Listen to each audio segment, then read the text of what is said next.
Sumugod ni Vice President Sara Duterte sa teritoryo ng mga kongresistang dumikdik sa kanya sa Quadcom hearings para bakbakan ang mga ito sa harap ng mga botanteng Manileño. Kung sino-sino mga ito, kukwento sa atin ni Tala Lopez.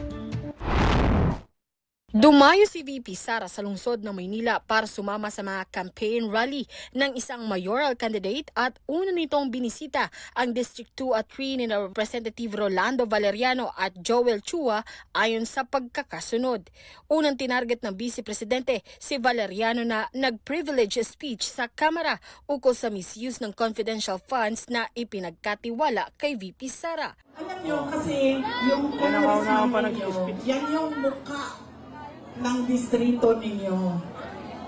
Yan yung pambato ninyo doon sa House of Representatives. Unang-una, sa sobrang laki ng leeg niya,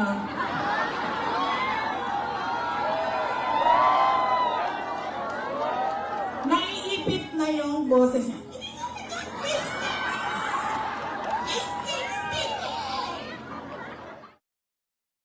Isinunod naman ito si Chua sa pagtungo sa District 3. Nanggigil pa ito sa kanyang pahayag para kay Chua at naglabas pa ng mansanas bilang simbolo kay Apple Nieto na katunggali ni Chua sa pagka-kongresista.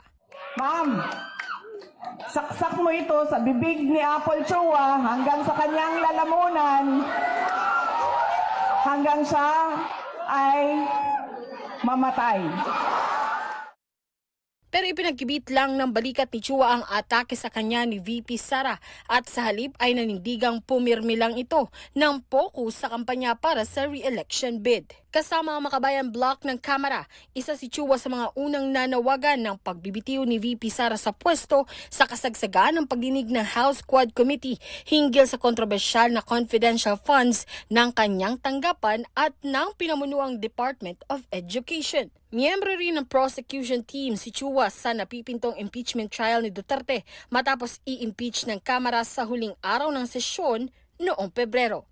Ako, si Tala Lopez para sa Kwentong Politiko.